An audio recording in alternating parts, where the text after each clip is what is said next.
It is time for Money Power Politics. Climate change. It's not just threatening to devastate the environment. It is also set to have a brutal impact on the U.S. economy. That is according to a new scientific report released by the White House on the day after Thanksgiving. The 1,600-page assessment warns of expanded wildfires in California and the Southeast, crop failures in the Midwest, disrupted global supply chains, and distressed infrastructure.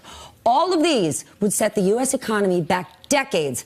I want to go through this thing. Joining me now, climate and energy reporter for the New York Times, Coral Davenport, who I appreciate has dug into this report, and Axios chief financial correspondent, Felix Salmon. Coral, you say this climate report sets the stage for a, quote, remarkable split-screen political reality in coming years. What does that mean? Well, what is so remarkable is that this climate report, which is the most authoritative, comprehensive report on the impacts of climate change on the U.S., was done by the federal government and released by the White House side by side. And the results of the report, the conclusions are very clear. Increasing greenhouse gas emissions will wreak severe economic devastation on the United States in the coming decades. And it gets really precise about exactly how that economic devastation will happen. Side by side with a president who has made it a centerpiece of his policy agenda to undo regulations on greenhouse gases. This president, President Trump, has questioned, mocked, and denied the established science of human-caused climate change, but more significantly is working to make sure that more greenhouse gases are released into the atmosphere, side by side with his own White House releasing a report saying greenhouse gases released into the atmosphere will take 10% off GDP, hundreds of billions of dollars in damage to agriculture, to rural economies, to roads, building bridges, to energy infrastructure. So it's, I talked to experts who said that the sort of cognitive dissonance of these two facts side by side is like nothing they've ever seen. Yes, because the president had to wear an extra layer on the golf course. He's simply denying that climate change exists. Again, reminder, climate and weather not the same thing, sir. All right, but Coral, it was a particular calculation by the administration to release this 1,600-page report the day after Thanksgiving to minimize the impact. But we got to give credit where credit is due. They did nothing to change it, and they followed the law by releasing it. Absolutely. So this report is released by law. It's a 1990 law that says the scientific agencies of the federal government need to produce a report every 4 years that looks at the impacts of climate change on the U.S. So the last report came out in 2014 during the Obama administration.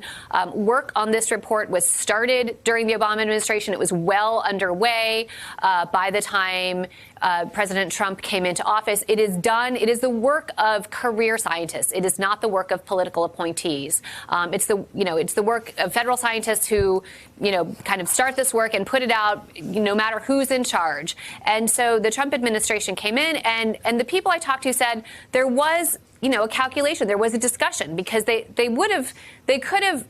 could have gone in and tried to change the conclusions. That, I think, would have been politically toxic if it had been found. They also could have tried to sort of soften some of the overall language. There's an introduction that's meant to be read just by the general public. They could have kind of tinkered with that language in a way that didn't change the science, but gave a softer, not quite as stark or alarming overall take. They didn't even do that. And so a lot of the scientists I talked to who worked on this said, absolutely, they didn't. No one came in and messed with this. And an administration that has been seen trying to suppress or tamper or change climate science, they said this is an example where they absolutely did not do that. But the report was scheduled to come out actually in the first week in December, which would have had it hit right in the middle of the annual UN climate conference on how to implement the Paris Accord. Of course, President Trump has said that he wants to withdraw the U.S. from the Paris Accord. That's the agreement under which every country in the world says they will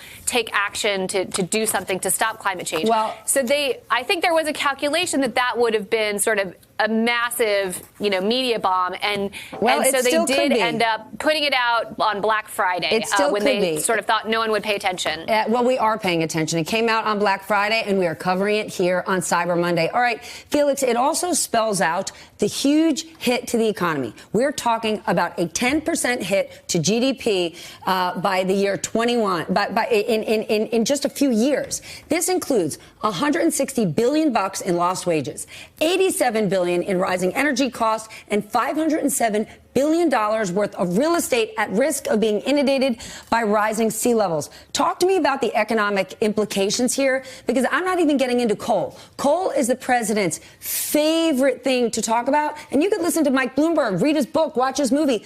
Coal has a bad impact, not just on our environment, but also it's not smart economically.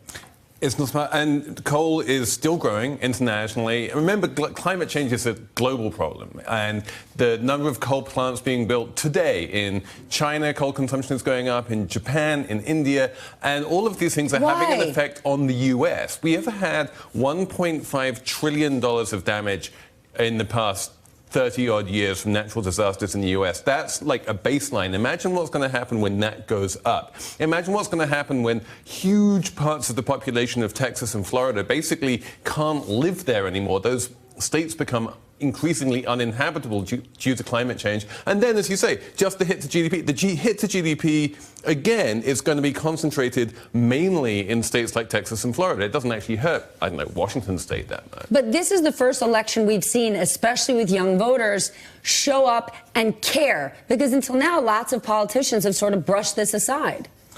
And they're going to care more because it's going to become increasingly visible, and you're going to feel it economically. Your earnings are going to go down. Your ability to find work is going to go down, unless you're a coal miner in China, apparently, where there are 4 million of these people. It's like coal is what builds economies. If you are a fast-growing economy in Asia, and you need a lot of concrete, you need a lot of steel, these are energy-intensive infrastructure, and it's cheap, and they would need to completely reinvent the way that economies and countries are built in order to avoid these coal emissions. They would like to, in principle, but right now they're just full steam ahead, and it's just catastrophic for the planet and for the U.S. All right, well, we're going to keep covering this. And Coral, thank you for your piece. We're going to stay on it. Doesn't matter when the report comes out. We'll keep covering it. Hey there, I'm Chris Hayes from MSNBC. Thanks for watching MSNBC on YouTube. If you want to keep up to date with the videos we're putting out, you can click subscribe just below me, or click over on this list to see lots of other great videos.